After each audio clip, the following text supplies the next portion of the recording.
Hello everyone, welcome to Athira CC talks. അപ്പോൾ ഇന്ന് culture സ്റ്റഡീസിന്റെ കുറച്ച് ജനറൽ ആയിട്ടുള്ള ബേസിക് ആയിട്ടുള്ള ഫാക്ട്സ്, കുറച്ച് കൺസെപ്റ്റ്സ്, കുറച്ച് റൈറ്റേഴ്സിനെ പരിചയപ്പെടുത്താനായിട്ട് വന്നതാണ്. ഓക്കെ, അപ്പം VHSCയുടെ എക്സാമിന്റെ സിലബസിൽ അഡോണോ, ഹോൾ, മൾവി, ബട്ട്ലർ എന്ന് പറഞ്ഞ കുറച്ച് റൈറ്റേഴ്സിനെ തന്നിട്ടുണ്ട്. അവരുടെ ഒരു ക്രിട്ടിക്കൽ എസ്സേയും തന്നിട്ടുണ്ട്. അപ്പം ജനറൽ ആയിട്ട് കുറച്ച് കൺസെപ്റ്റ്സ് നമ്മൾ അറിഞ്ഞിരിക്കണം ഈ ഒരു എസ്സേ ഡീൽ ചെയ്യുന്നതിന് മുമ്പ്. Otherwise we won't be able to understand those essays. Okay, so ഇന്ന് അത് ഡീൽ ചെയ്യാനായിട്ടാണ് വന്നത്. സോ കൾച്ചർ സ്റ്റഡീസ് എൻ്റെ ബിഗിനിങ് മുതൽ നമ്മൾ കുറച്ച് കാര്യങ്ങൾ അറിയണം. എവിടെ നിന്നാണ് ഇതിന്റെ ഒരു എന്താ പറയുന്നത് development. So this culture studies it is a new discipline in literary theory. Actually it is not a new discipline or it's a new thing for people. Like we have Plato and Aristotle, right? അതായത് Plato അദ്ദേഹം പറഞ്ഞിട്ടുണ്ട് poets should be banished from republic. അതായത് ഈ poets കൾച്ചറിനെ affect ചെയ്യുമെന്ന് Plato കരുതിയിരുന്നു. So that's why he said poets should be banished from republic എന്ന്. സോ അരിസ്റ്റോട്ടിലിന്റെ വർക്ക്സിലും ഈ ഒരു ഇൻഫ്ലുവൻസ് കാണാൻ സാധിക്കും. And then after the time of Arnold and Victorian period, so Matthew Arnold was the first to talk about culture and its relevance to people. അതായത് 1950s നമുക്ക് culture സ്റ്റഡീസിന്റെ ഒരു beginning എവിടെ കാണാൻ സാധിക്കും? ബ്രിട്ടനിൽ കാണാൻ സാധിക്കും. അതിന്റെ ഒരു ഇൻഫ്ലുവൻസ് നമുക്ക് എവിടെ നിന്ന് തുടങ്ങുന്നു വെച്ച് കഴിഞ്ഞാൽ മാത്യു അർണോൾഡിൽ നിന്ന് തുടങ്ങുന്നതായിട്ട് കാണാൻ സാധിക്കും. അതായത് അദ്ദേഹം പറഞ്ഞിരുന്നു, അദ്ദേഹം ഹൈ കൾച്ചർ, എലീറ്റ് കൾച്ചറിനെ പറ്റി അദ്ദേഹത്തിന്റെ വർക്ക്സിൽ ഡീൽ ചെയ്യുന്നതായിട്ട് നമുക്ക് കാണാൻ സാധിക്കുന്നുണ്ട്. ഓക്കെ, സോ ഈ കൾച്ചർ സ്റ്റഡീസ് എങ്ങനെയാണ് ഡെവലപ്പ് ചെയ്തതെന്ന്, ഹൗ ഇറ്റ് കെയിം ഫോർവേഡ് എന്ന് came to the forefront എന്ന് ചോദിച്ചു കഴിഞ്ഞു കഴിഞ്ഞാൽ, it came as a reaction against liberal humanism and orthodox Marxism. So there were various kinds of humanistic approaches during this period, that is during the 1950s, and this kind of liberal humanistic approaches gave lot of importance to human beings. So culture studies was against that. And talking about orthodox Marxism, culture studies, which is rooted in new left Marxism, was against this orthodox Marxism. Okay, then as I said, culture studies emerged in 1950s, but it drew upon the literary studies of Arnold. Okay, so Arnold had moved from studies of literature to studies of culture, as we see in his two works. That is, he wrote essays in criticism, culture and anarchy. Okay, so at first he wrote essays in criticism, and then he wrote his work Culture and Anarchy, where he gave a lot of importance to high culture, that is the culture of the elite group of people. Then Culture and Anarchy came in 1869, when Victorian culture was undergoing a dilemma. That is, there were a lot of confusion, that is whether they should take religion or science, or whether to follow agrarian values or urban values. So all these kinds of dilemma, confusion were happening during that period, during the Victorian period. So people like Matthew Arnold were giving importance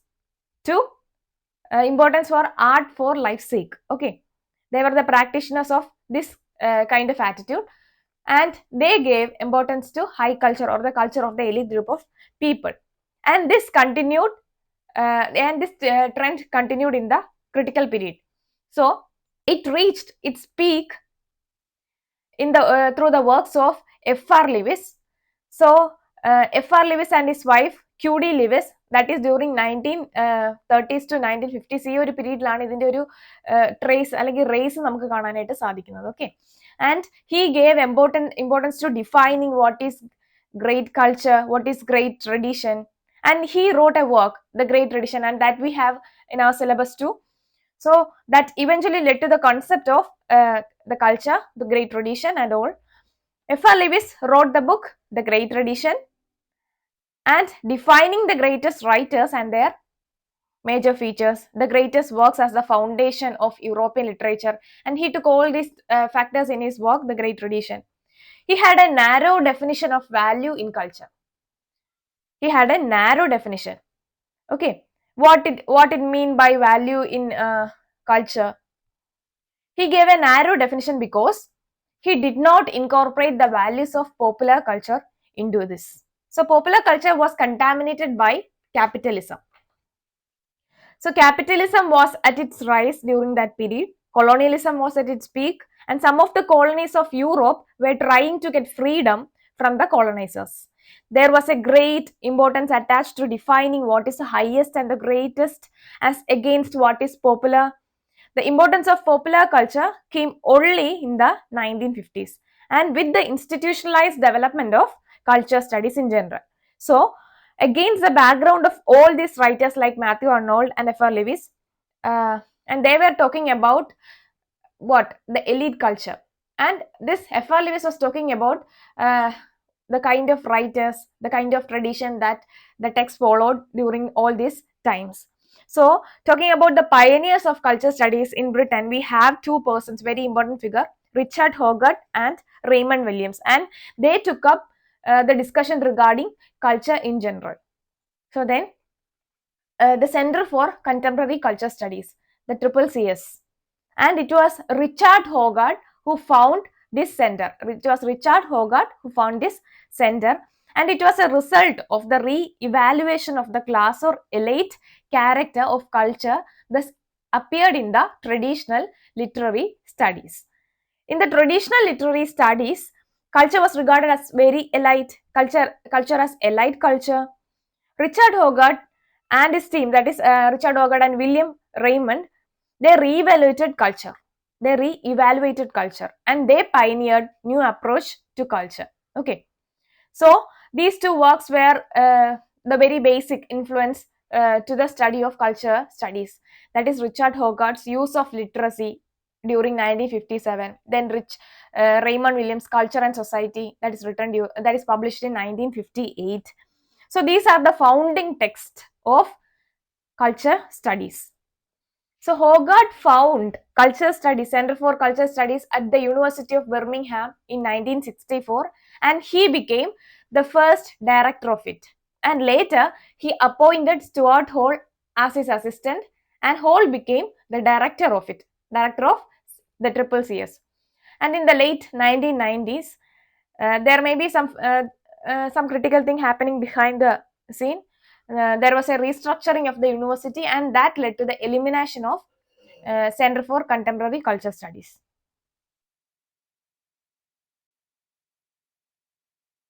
So, as I said, there were a lot of pioneers behind this adventure. The first one is Richard Hoggart. So, let us take a look at this man.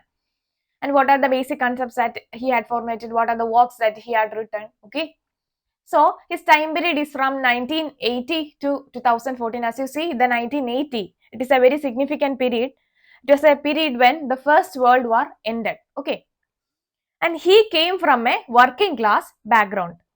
And he tried to privilege the organic working class culture over mass culture. He did not give importance to mass culture, but he gave importance to the organic working class culture. So, standardization was a feature of mass culture. Instead, he gave importance to the organic working class culture. Okay. He discussed the changes that happened to working class culture with the advent of capitalism.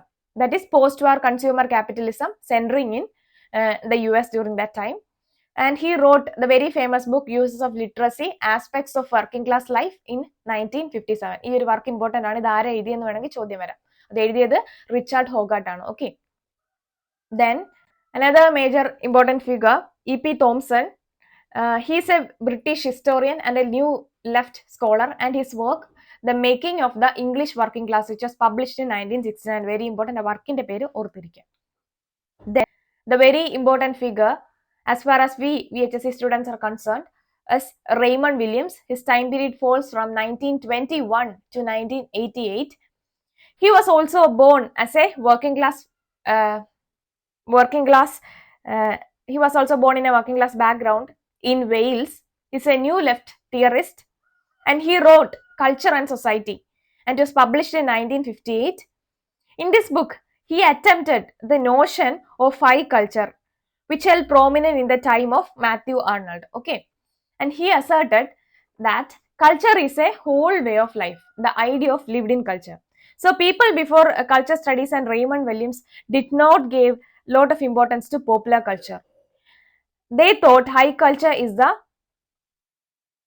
is the old manner and he is against the notion of high culture. So Raymond Williams is against the Matthew Arnold's notion of high culture. And then what does he favor? He developed a relative concept. He asserted what he wanted is that culture is a whole way of life. He adopted culture as a whole way of life, the idea of lived culture. Okay.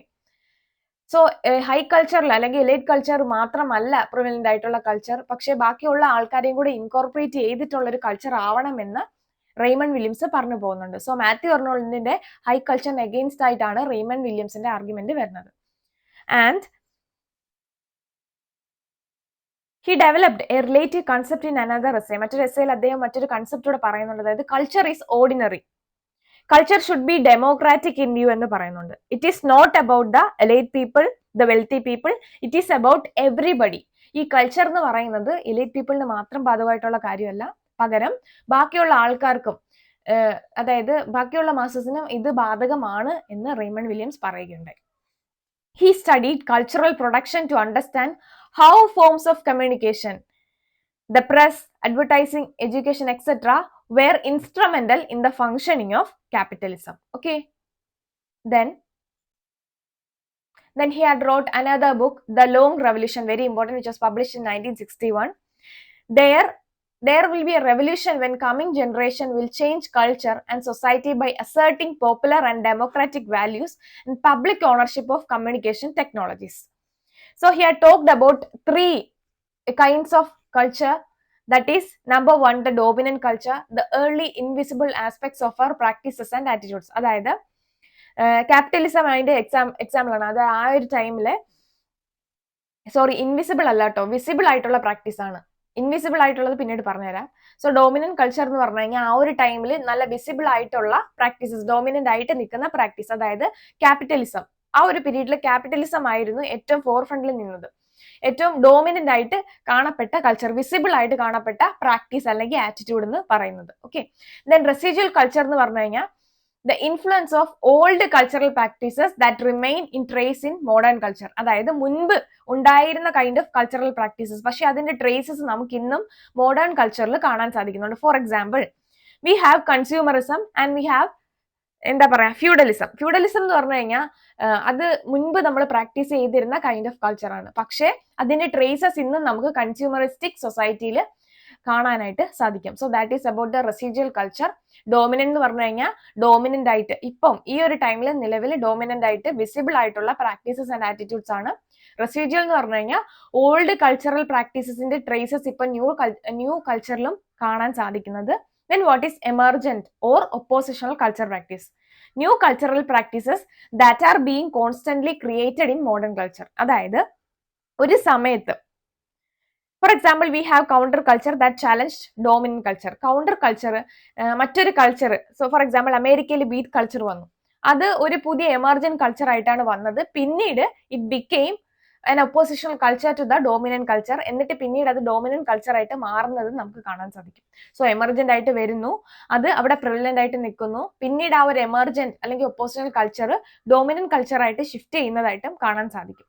So that is emergent or oppositional culture. ഈ ഒരു 3 കൾച്ചറിന്റെ idea തന്നേക്കുന്നത് ആരാണെന്ന് question വരാം. അത് പറഞ്ഞേക്കുന്നത് Raymond Williams ആണ്, and through his work the long revolution. Okay. Then the other works of Raymond Williams include Communications, which was published in 1962, The Country and the City in 1973, Marxism and Literature in 1977. This work is very important as far as we literature students are concerned.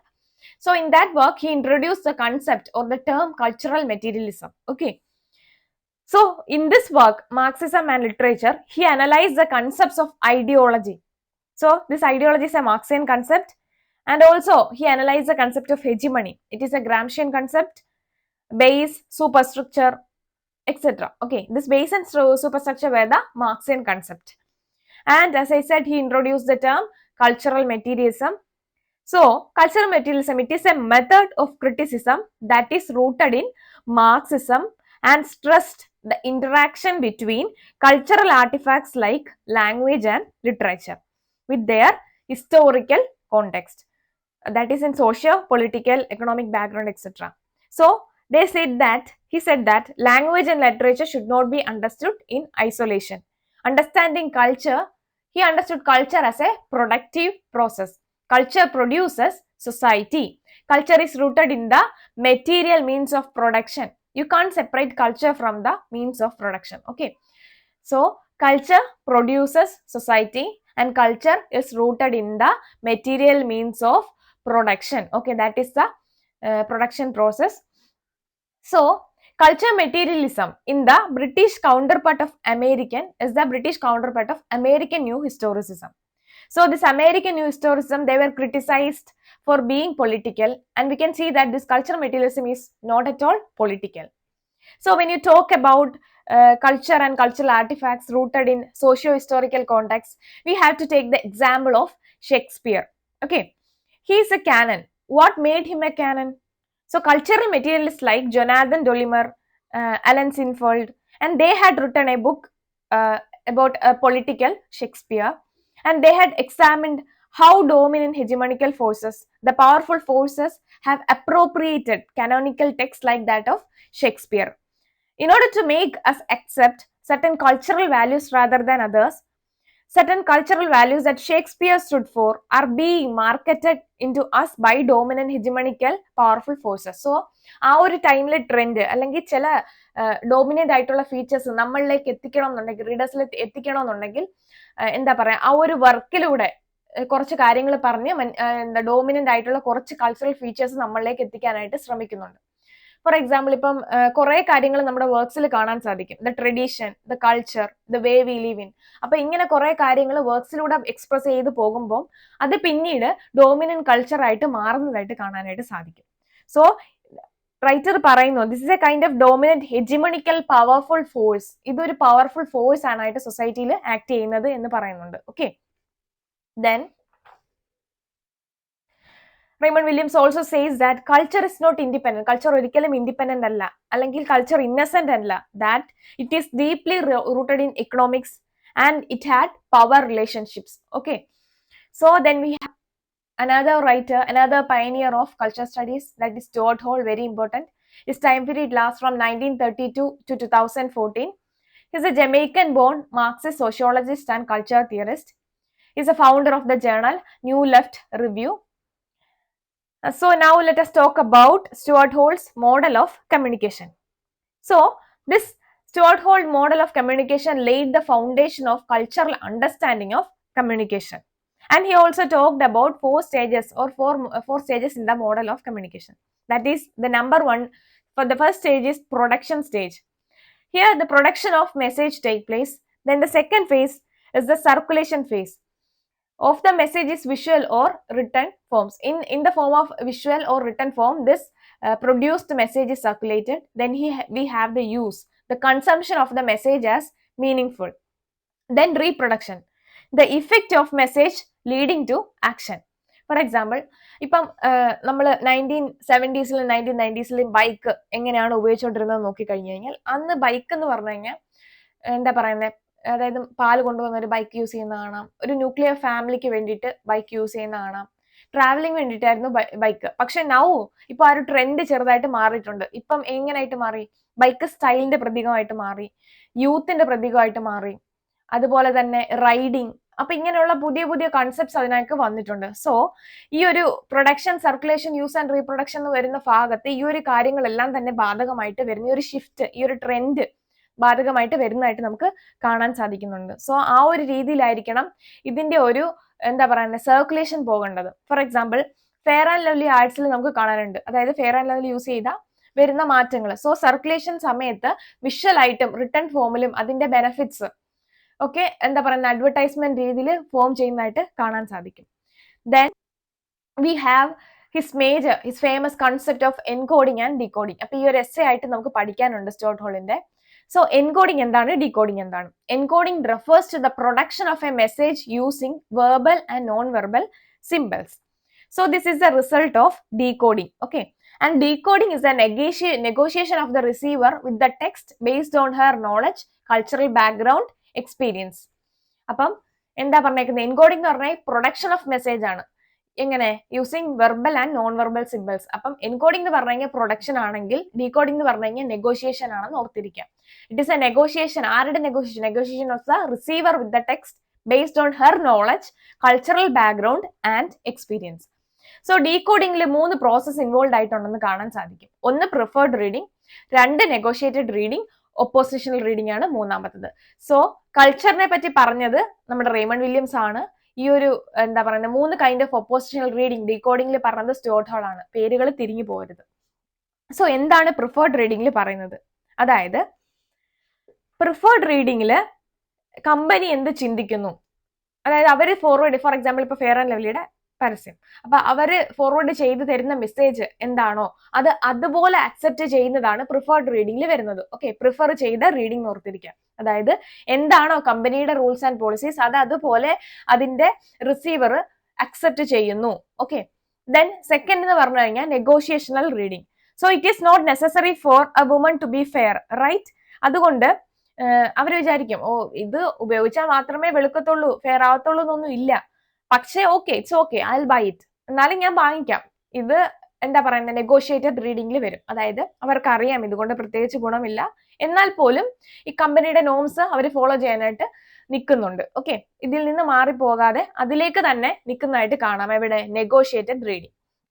പിന്നെ തിരിച്ച് oppositional റീഡിംഗിലേക്ക് വരുമ്പം response is completely the opposite of what the company think. അതായത് company എന്താണോ think ചെയ്യുന്നത് അതിന്റെ നേരെ opposite ആയിരിക്കും response. അതായത് ഫെയർ ആൻഡ് ലവ്ലി എന്ന് പറഞ്ഞ സാധനം വേണ്ട, എനിക്ക് അതിന്റെ ആവശ്യമില്ല, അത് വെറുതെയാണ് എന്ന്, അതായത് സ്വയം ചിന്തിച്ചെടുക്കാനുള്ള ഒരു കഴിവ് നമുക്ക് ഈ ഒരു ഫേസിൽ കാണാനായിട്ട് സാധിക്കും. നെഗോഷിയേറ്റഡ് ഫേസിൽ കുറച്ച് ചിന്തിക്കുന്നുണ്ട്, പക്ഷെ അവർ ആ പോളിസിയിലേക്ക് ഫോളോ ചെയ്ത് പോകുന്നതായിട്ട് കാണാം. പക്ഷെ ഒപ്പോസിഷനിൽ കംപ്ലീറ്റ് ആയിട്ട് റീഡേഴ്സ്, അതായത് റിസീവേഴ്സ് ഒപ്പോസിഷൻ കേസിൽ തന്നെയാണ് നിൽക്കുന്നത്. അവരൊരിക്കലും ആ ഒരു കമ്പനി പോളിസി ഒബേ ചെയ്ത് പോകുന്നില്ല എന്ന് കാണാൻ സാധിക്കും. Then Dick Hebdige, he had written a book about subculture, that is subculture arises when dominant culture are decoded in new ways എന്ന് അദ്ദേഹം പറയുന്നുണ്ട്. Okay, then we have another concept, the circuit of culture, which is forwarded by Stuart Hall, and in that he talks about 5 phases. Okay, so according to this theory, the production and the creation of culture involves 5 processes.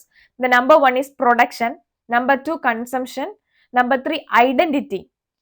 It involves all the agents involved in producing the culture. Okay, then regulation is the formal or informal rules of production, how the culture products are confined within rules. And lastly, the representation or the signification, which means what the cultural product meant to us. Okay, then how communication works, and it is said by the and all these things are, all these processes are explained through the concept of the circuit of culture. And another concept is the cultural representation. From the book Representation, Cultural Representations and Signifying Practice, which was published in 1997, it was edited by himself. Okay, and he says this book that culture has a central role in representation. This culture has a central role in representation, and there are multiple shifting meaning to images. That is, the absent part of the image is equally important as the present part. അതായത് ഒരു image എന്ന് പറഞ്ഞു കഴിഞ്ഞാൽ അതിന് multiple ആയിട്ട് അല്ലെങ്കിൽ shifting ആയിട്ട് meaning ഉണ്ട്, കാണുന്നത് ഒന്ന് മാത്രമല്ല എന്നൊരു ഐഡിയ ഇവർ കൊണ്ടുവരുന്നുണ്ട്. അതുപോലെ തന്നെ ഈ പ്രസന്റ് ആയിട്ടുള്ള പാർട്ട് എത്രത്തോളം ഇമ്പോർട്ടന്റ് ആണോ അത്ര തന്നെ ആബ്സെന്റ് ആയിട്ടുള്ള പാർട്ടും ഇമ്പോർട്ടന്റ് ആണ് എന്ന് പറയുന്നതായിട്ട് കാണാൻ സാധിക്കും. And however, power structures attempt to fix meaning as in stereotypes. Okay, for example നമുക്ക് റിലീജിയസ് ടെക്സ്റ്റ് ആണ് എടുക്കാം. റിലീജിയസ് ടെക്സ്റ്റ് എന്താ പറയുന്നത്? അതിലൊരു meaning it is already written. Okay, അതിൽ എന്താണോ എഴുതിയിരിക്കുന്നത് അത് അതുപോലെ നമ്മൾ വായിച്ച് ഉൾക്കൊള്ളാനാണ് പറയുന്നത്. So it is a kind of power structure acting in this work. Okay, so we need to expose these stereotypes. Okay, so ഇതാണ് കൾച്ചർ റെപ്രസെന്റേഷനിൽ സ്റ്റുവർട്ട് ഹാൾ പറഞ്ഞിട്ടുള്ള ഐഡിയ.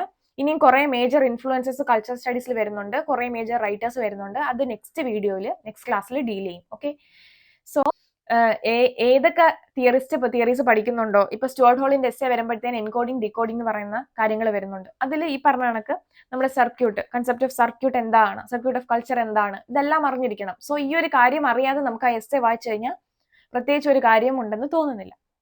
അതുകൊണ്ട് തന്നെ ബേസിക് ആയിട്ട് കുറച്ച് ഫാക്ട്സ് കൾച്ചർ സ്റ്റഡീസിന്റെ അറിഞ്ഞിരിക്കുക.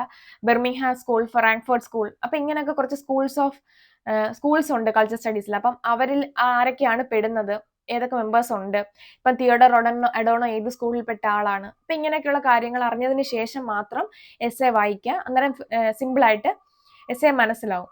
So thank you. അതുപോലെ തന്നെ ഇനി തുടർന്നുള്ള ക്ലാസ്സുകളിൽ ഡിഫിക്കൽട്ട് ആയിട്ടുള്ള ടോപ്പിക്സ് ആയിരിക്കും ഡിസ്കസ് ചെയ്യുന്നത്. അതിനുശേഷം സിമ്പിൾ ആയിട്ടുള്ള പോയിന്റ്സ് എക്സ്പ്ലെയിൻ ചെയ്തു തരാം. ഇത് റിക്വസ്റ്റ് വന്നതുകൊണ്ടാണ് കേട്ടോ ഇങ്ങനെ ഷിഫ്റ്റ് ചെയ്യുന്നത്. Thank you.